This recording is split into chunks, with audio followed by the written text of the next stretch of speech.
So, hello and welcome back to Series Matrix. And we have to focus on our current goal, which is to ace the UPSC mains.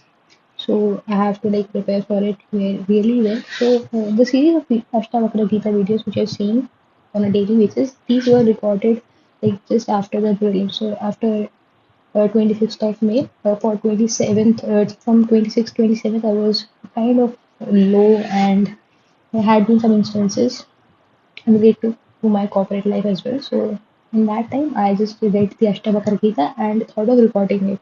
So all of these videos are from those days. So from today, from 21st of May, I am starting uh, to have an active recall for all the things which I have read on the previous days. So I'm starting with Indian society first because I'm not very thorough with my mains preparation because all these years, the 2 years for which I've been preparing, I was more focused upon clearing the prelims because from most of the toppers interviews which I have read was that prelims is a very crucial stage because factoring out uh, thousands of people from lakhs, from 10 to 12 lakhs people give this examination, appear for this examination, and you have to select only 10,000 who actually appear for mains. So this is a major distinguishing factor. So I was devoting all of my time to prelims, which is not a great idea actually because I have like 10 or 20% knowledge of mains right now. So I have to be mains ready. So I'm starting with society. Then I will go with the world history and side by side I am doing my optional. So I have completed 60% of my optional before, but the 40% which is left is a major chunk. I need to do that also. So first is Indian society. So we have pointers in the main syllabus. So I am doing with the first pointer, which is the salient features of the Indian society. So within that, I have read about certain terminologies and family and the caste system till now, and I've also read about uh, Vedanta school within the Vedanta school, Advait of Shankaracharya in my optional. So in society, basically, we read about the salient features within which first of all were the terminologies. In the terminologies, first one was ascriptive, which was assigned by birth. For example, the caste system. Then there was a secular approach where we had the achievement status, which can be achieved or which can be earned by your efforts. So this is changeable and you could actually climb up the ladder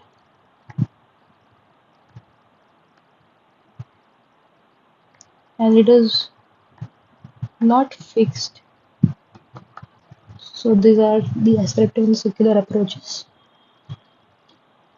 Uh, we've also read about collectivism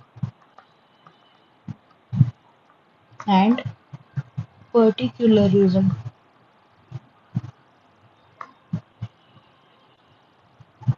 So collectivism is the one in which we have the ideas or the grouped ideas, and particularism is a specific idea. I need to see these two because I'm not recalling the exact definition.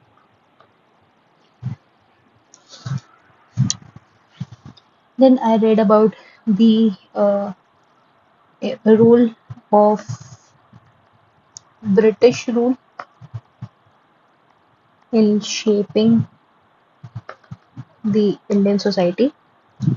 So first one was westernization, the other was modernization.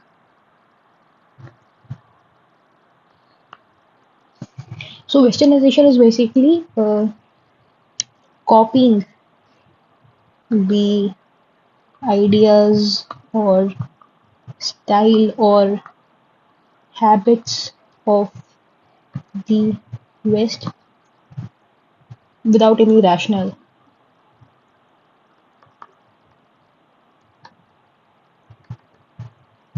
So this is particularly more prominent within the elite classes,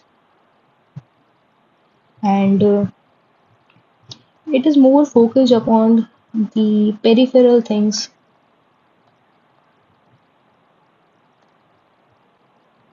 like food habits, music, choice of language,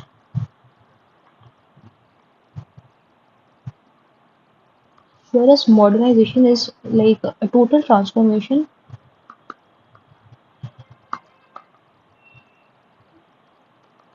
of ideas from regressive to progressive.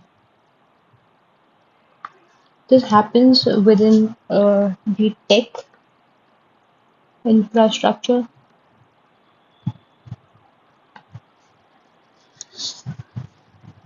also the social hierarchy. It has uh, the concepts or the ideas of modernization basically penetrate to the lower strata as well. So you could say it has a trickle down effect. So this was about visualization and modernization, which I've read. Then came the factor for family. So within family, first was the concept, or rather, I would say first was society. Then within society, there was a definition of society, which was uh, about a group of people, a group of inhabitants sharing certain common values or certain uh, characteristics. For example, those were defined territory, culture. There were four. I remember only two. So I need to see that also. There were four, and I remember only two. Okay. And India is said to be a mixture of many societies. Then there is multiculturalism. Oh, I'm forgetting the spellings also. Okay, multiculturalism and pluralistic society. So in multiculturalism is like the existence of different societies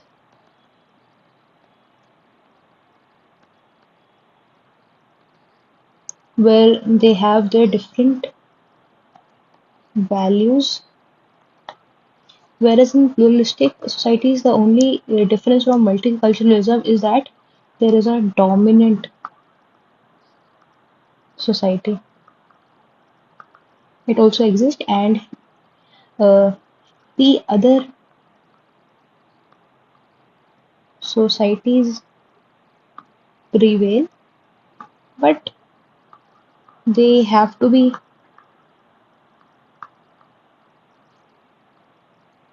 sharing some consistent ideas with the uh, dominant one.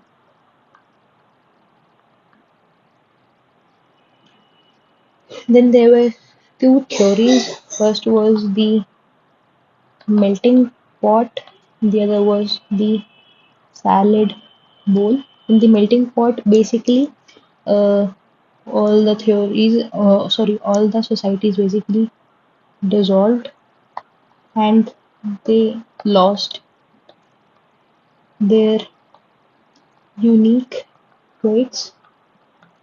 Whereas in the salad bowl, they retained their unique flavor or characteristic.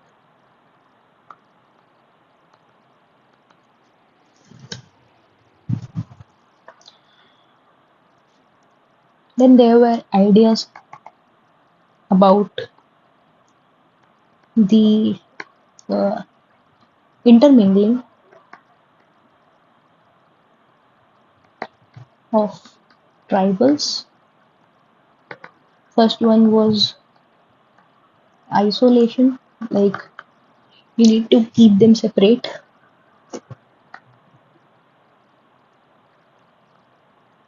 This wasn't a very good idea. Then there was assimilation, in which they were considered as backward Hindus. And in assimilation, basically uh, the other different groups are absorbed into the majority group. For example, the Hindu Code Bill. So it is not just confined to the people following the Hindu religion. It is also for uh, Buddhists, Jains.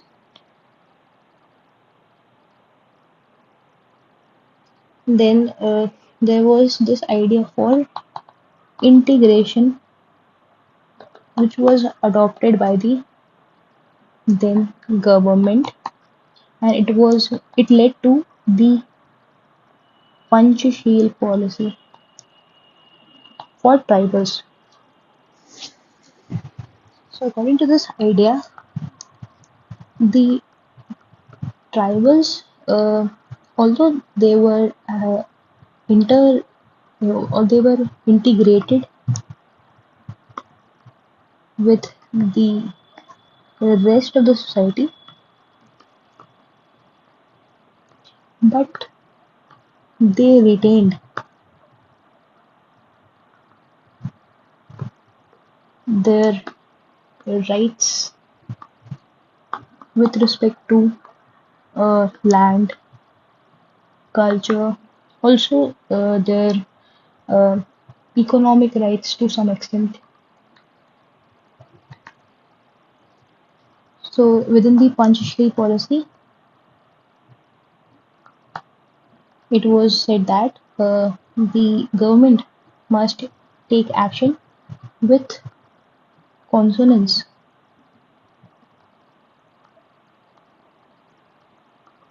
of the tribals for the matters concerning with them. Then there should be a outcome based approach and not money spent based. They should be actively involved in economy and polity.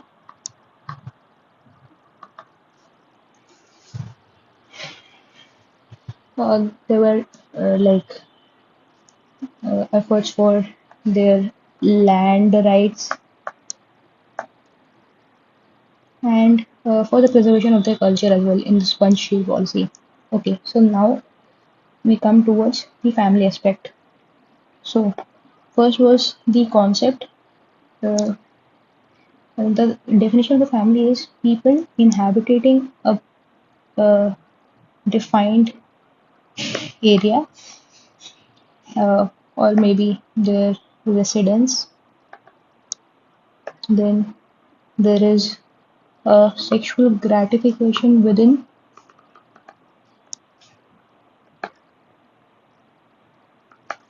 Uh, there are some intergenerational ties and shared economic resources.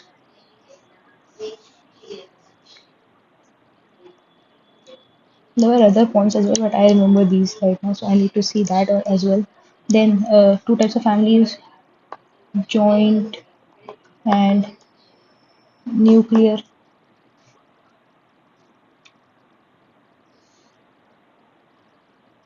Then in the joint family, the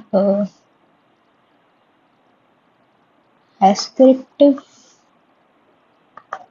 relations are given much more priority than the new formed ties. For example, the relations by blood are given priority to the relation formed by the institution of marriages. Okay, so this was about the family. So this was about the salient features family. I have to like read once again in order to have a greater grasp over it. So okay, let's keep it till here. Moving to moving to just have a look on the things I've missed. So this is these are my notes about the terminologies. Okay, isolation. It is often used in the context of tribals introduced by very relevant public policy. Tribals must be kept separately, okay, to conserve and preserve their culture. This was right. Assimilation by J.S. Gure considered tribals as backward Hindus. It is defined as a process by which individuals of different cultural groups are absorbed in the dominant culture of the society. For example, Hindu code. This was right. Focus is on reducing the differences to ensure social cohesion. Okay, then integration introduced by the then leadership. It means tribals should progress but in their own way. And to give effect, put forward the Panchsheel process of incorporation of different culture in the mainstream society to the extent that the individual cultures are retained. Okay, this was right. And tribals should develop their own genius, rights in forest and land. No over administration. Okay, this was the one I forgot. No over administration.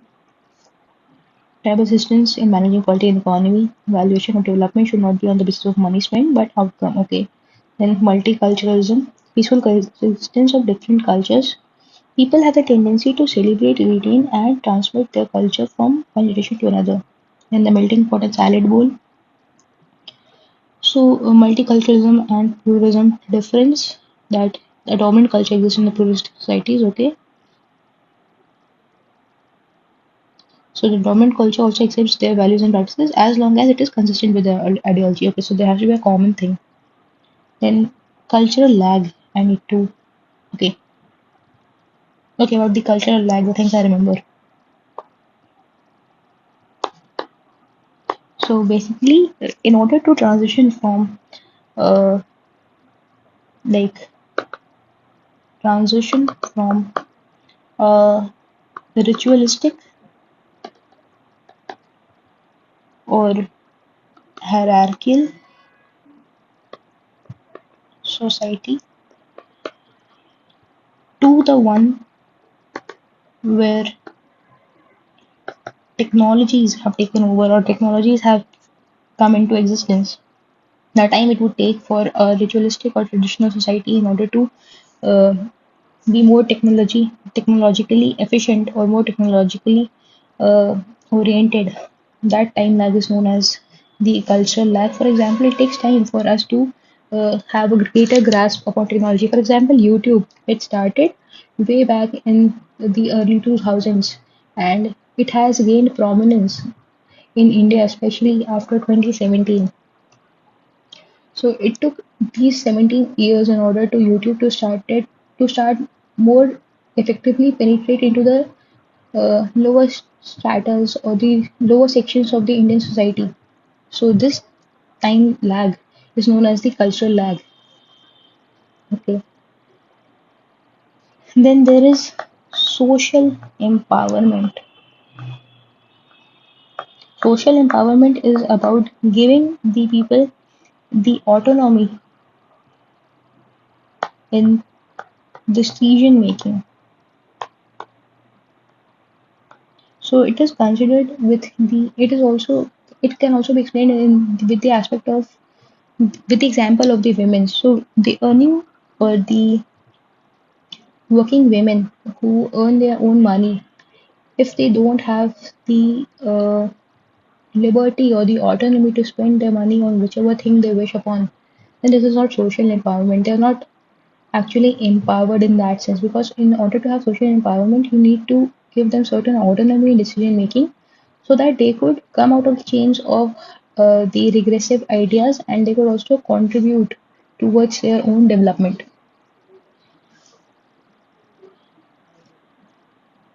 Okay. So cultural lag difference between the pace at which values norms of society change in comparison to the technological advancements. So pace at which values norms of society change vis-a-vis the technological advancements. Okay, then coexistence of tradition and modernity. Just like nuclear families with extended ties, then social environment refers to the ability of an individual to have autonomy in decision making and confidence to bring changes in the structure that has kept them marginalized over a period of time. Okay, so without social empowerment, the political or economic empowerment is just uh, doesn't make any point. It just goes in vain. Then what is society? We've read defined as a network of social relationships between the network of social relationships based on patterns of interaction between individual members. Okay, so I just don't have this definition very well. I'm not very versed with. I'm not well versed with this definition. Okay, so it's taking some time to process this. It's defined as a network of social relationships between based on patterns of interaction between individual members, then the attributes, okay, defined territory, progeny, common culture, and independence. I'll just write it again. So, society, the attributes. First is the defined territory, progeny, culture, shared relationships also came in society.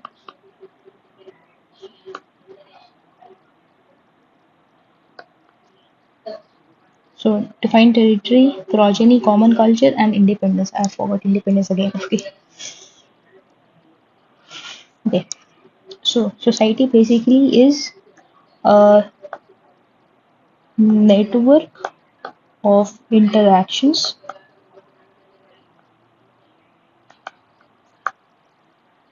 between different individuals who share a common culture.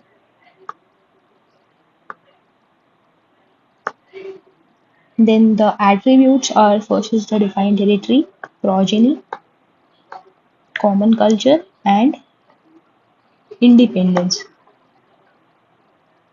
So, with this, we could say that India is a collection of many different societies. Okay, this is right. And the impact of British rule. Okay, the ascriptive status I told you about, and the achievement status. So the ritual and secularity are the same thing. Then the hierarchy arrangement of individuals.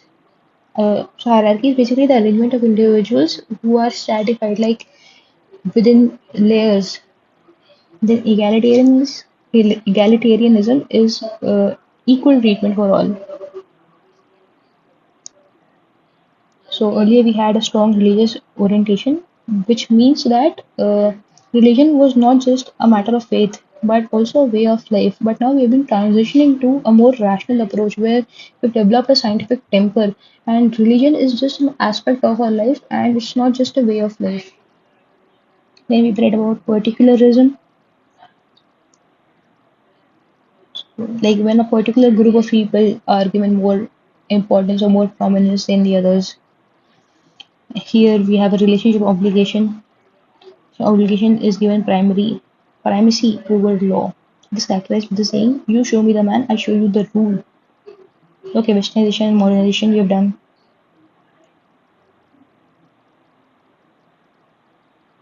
Okay, prima facie, westernization is not a negative concept; it's a personal choice. Whereas modernization, since it's big, it brings nationalistic transformation as a holistic concept, and it is desirable.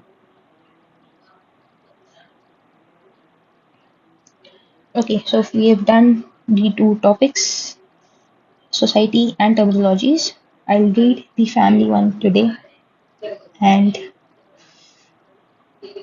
do an active recall tomorrow. Okay.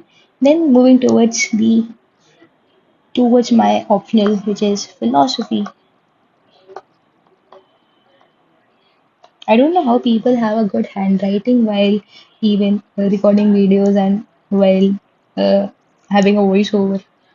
Anyways, so about philosophy, I started Vedanta. Within that, Vedanta is basically said to be the concluding part of the Vedas. So, concluding part both in uh, philosophical and cultural view. Those are the word. I forgot that. Okay. So within the Vedanta, in philosophy, it basically means the concluding remarks of the Vedic speculation.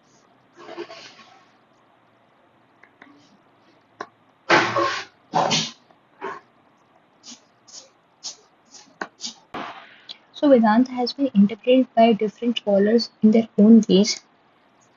So we have five basic theories or five basic philosophies which are within the Vedanta. First is the Advaita by Shankaracharya, then Vishisht Advaita by Ramanujacharya,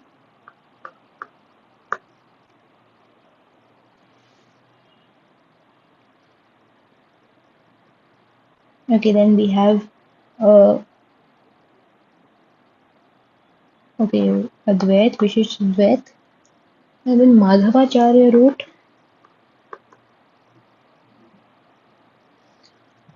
We have five: Shankaracharya, Ramanujacharya, Madhavacharya, Nimbarakacharya, and Vallabhacharya.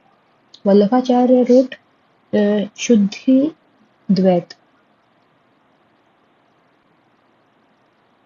Okay, got it. Madhavacharya wrote Dvait Advait. Then Shuddh Advait by Vallabhacharya, and there was another, the fourth one. Let me just remember. Okay, so Vishisht is done.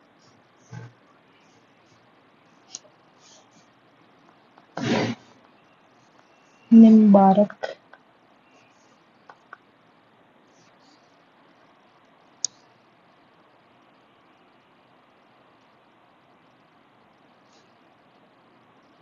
Okay, I need to see this one. Okay, for the Advait. Advait basically means non-dual. So it talks about Brahm. Brahma Param Satyam, Jagat Mithya.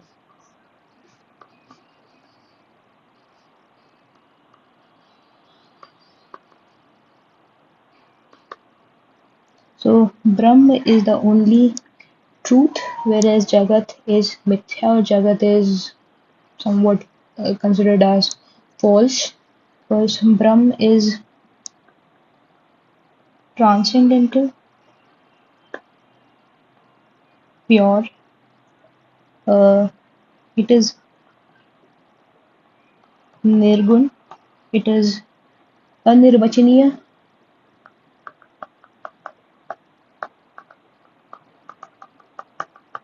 it is anirvachaniya means indescribable by mere thoughts, words, or uh, different types of gestures.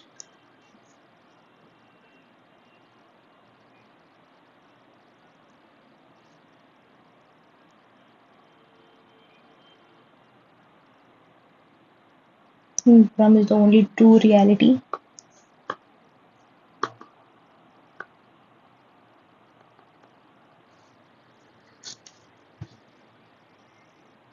So it is also a bhed.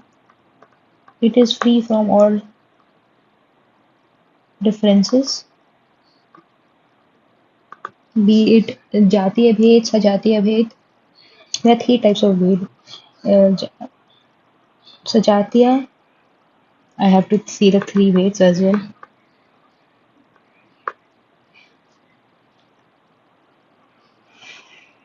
Okay, so this is what I remember right now. I need to like study more for Advait. So this was about this video. I'll see you guys in the next one.